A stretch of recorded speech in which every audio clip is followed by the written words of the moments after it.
سيد المرسلين وعلى آله وصحابته أجمعين. سبحانك لا علم لنا إلا ما علمتنا إنك أنت العليم الحكيم. سبحانك لا فهم لنا إلا ما فهمتنا إنك أنت الجواد الكريم وقل رب زدني علما. So alhamdulillah, inshallah we'll continue with the final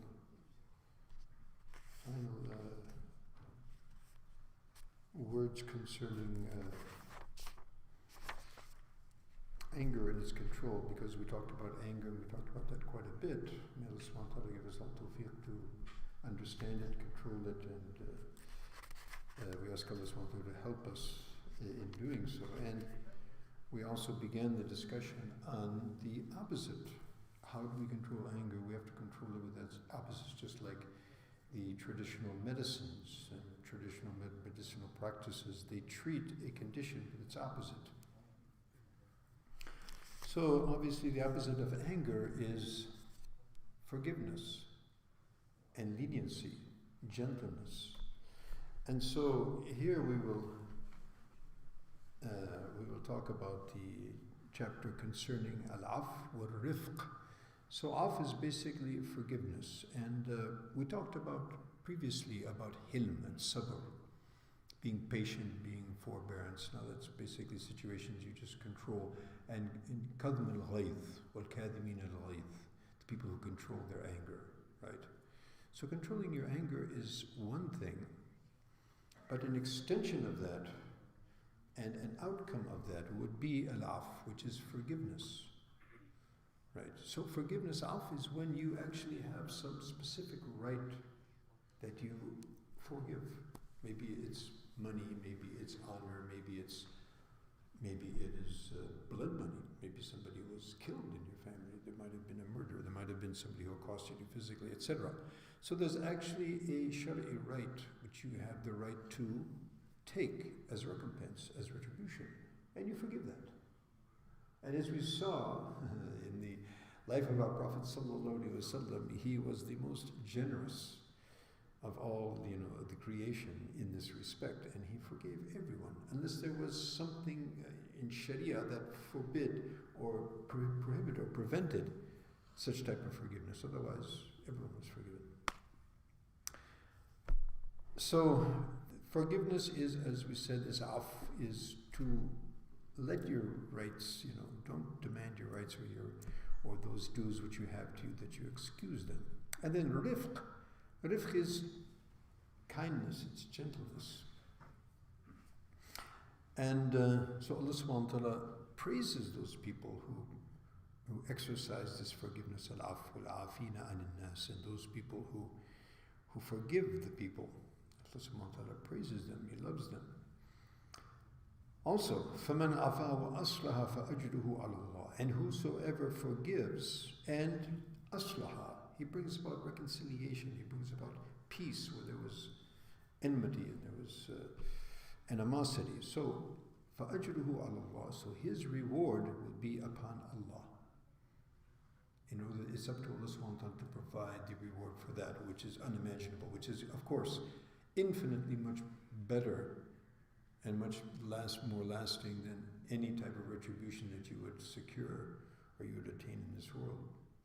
And as we mentioned so many times, Allah, it basically we say, alayya kada ala fulan kada. There's something which is compulsory upon him, and there's nothing compulsory on Allah, because He's Allah. Nothing, la yajibu ala Allahi shay, nothing is compulsory on Allah. He does as He likes, fa'alun lima yurid. So this means from His mercy and His generosity, He is going to provide such rewards for such people. Also, in this regard, Nabi alayhi salam has mentioned a very amazing hadith. مَا نَقَصَتْ صَدَقَةٌ مِّن مَالٍ وَمَا زَادَ اللَّهُ عَبْدًا بِعَفْوٍ إِلَّا عِزًّا وَمَا تَوَاضَعَ أَحَدٌ لِلَّهِ إِلَّا رَفَعَهُ اللَّهُ. Allahu Akbar. Again, treating with opposites.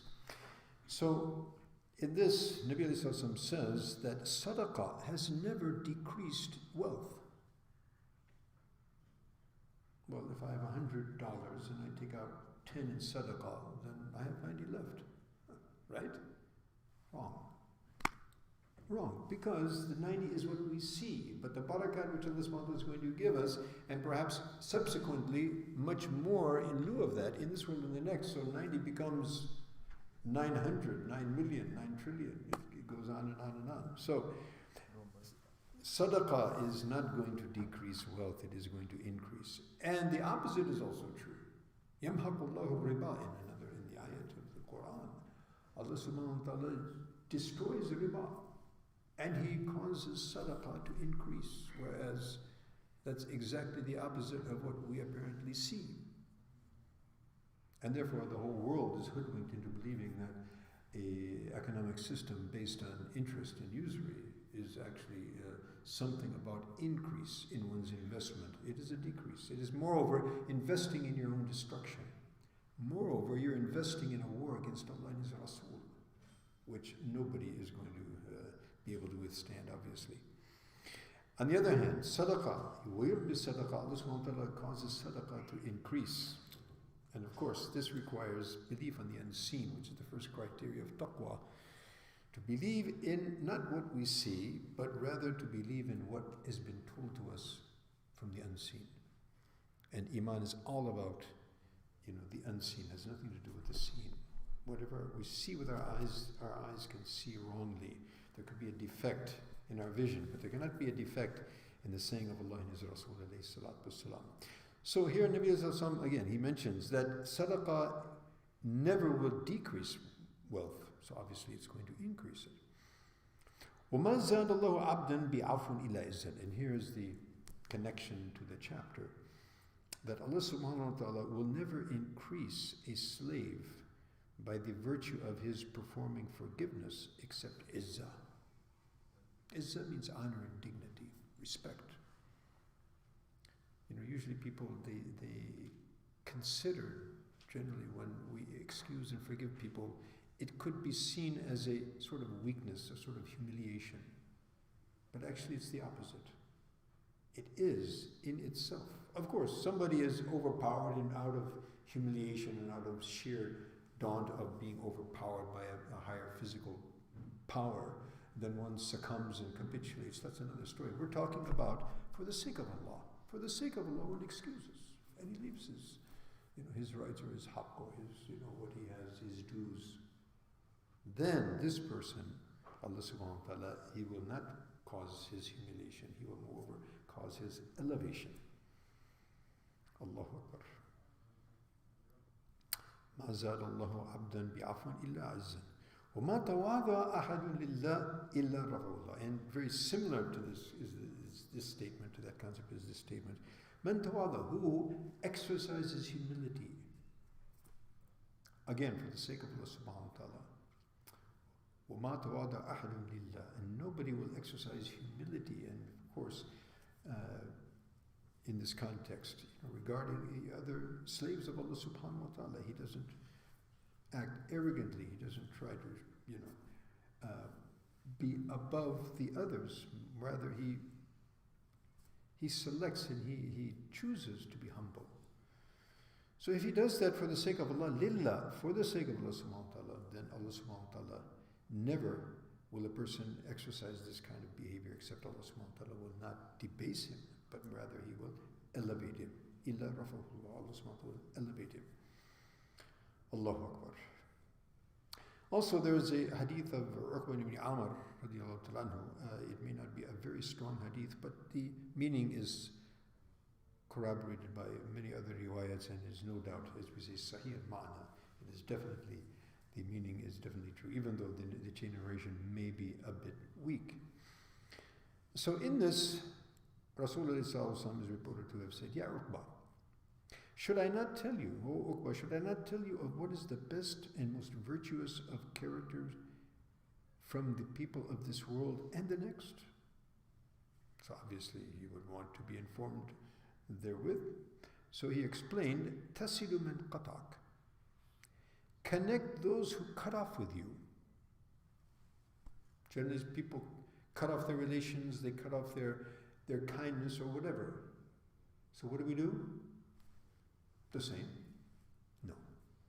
The way of our Nabi sallallahu alayhi wa sallam and the prophetic advice is they cut us off we will connect with them.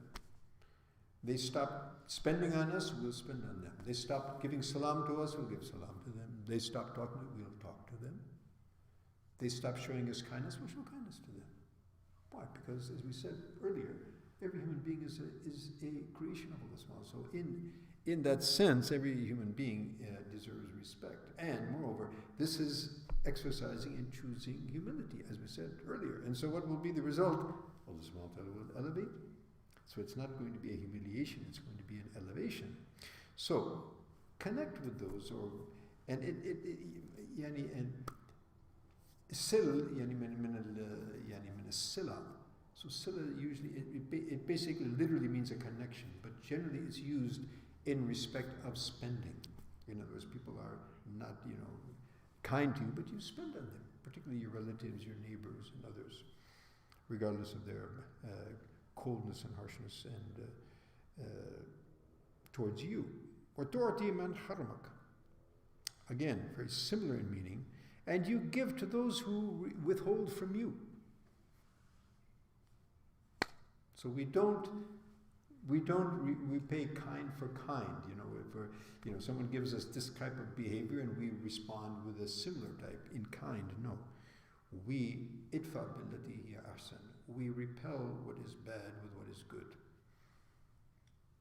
What is undesirable, what is desirable, what is blameworthy, which is praiseworthy. وَتَعْفُوا عَمَّنْ ظَلَمَكَ. And the most difficult of all is to ta'fu amman zalamak, to excuse and forgive those who have wronged you. They have done some sort of tyranny, they have usurped your rights and just whatever. They have done an injustice to you one way or the other, you excuse them. And of course, as far as Sharia allows that to take place.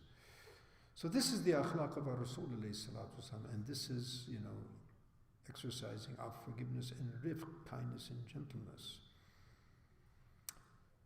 Allahu Akbar.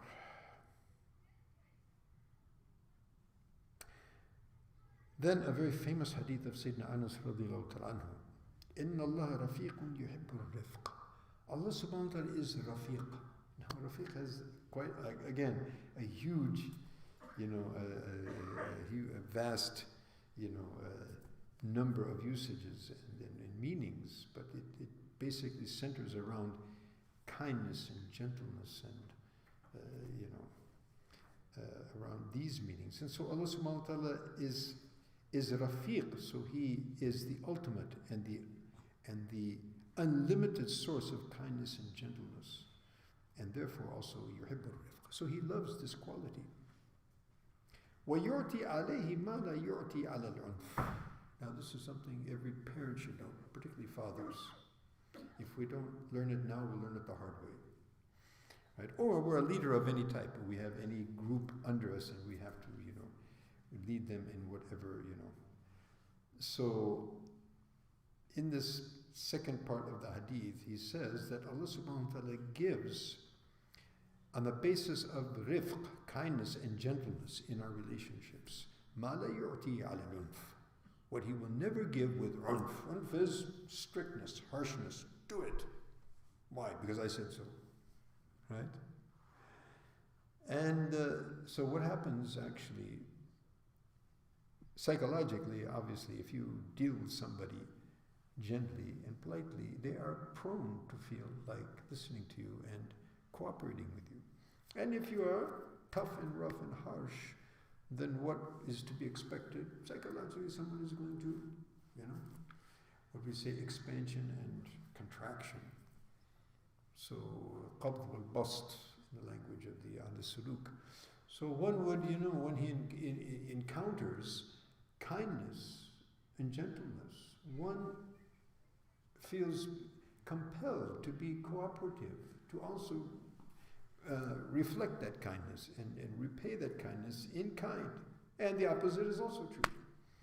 So with harshness and with a pushing and compelling nature, demanding, Allah subhanahu wa ta'ala, and it is the outcome ultimately is in the hand of Allah subhanahu wa ta'ala. So Allah subhanahu wa ta'ala gives in this type of relationship wonderful results. As for the second, with the harshness and hardness, Allah subhanahu wa ta'ala doesn't create a fruitful outcome from such type of relationships.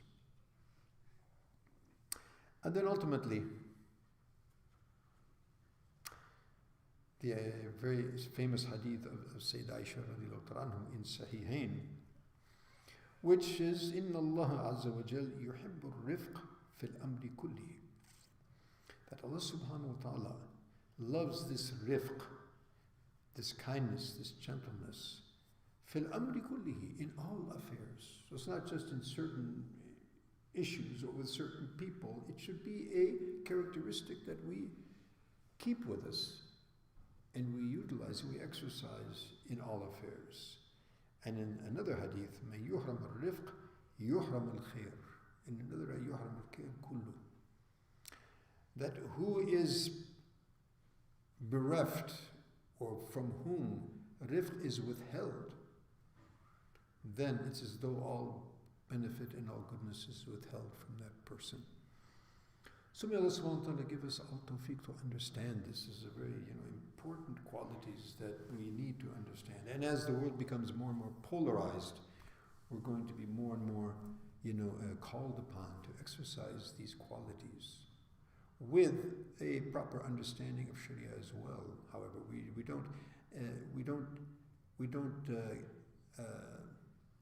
shouldn't confuse forgiveness and gentleness, humility, with mudahana. Mudahana means that we compromise, we condescend in orders of deen and orders of Sharia. But we need to know where's the balance. For that, we need to remain in the company of those who understand these things and learn from their akhlaq and practice this. Practice makes perfect, isn't it? So may Allah subhanahu wa ta'ala give us all tawfiq that we understand these qualities, that He gives us the companionship of people who possess these qualities, and that they may rub off on us, and we may also reflect these qualities throughout the rest of our lives. Ameen. Thumma ameen. Wa akhir da'wana. Alhamdulillahi Rabbil Alameen. Wassalamu alaikum.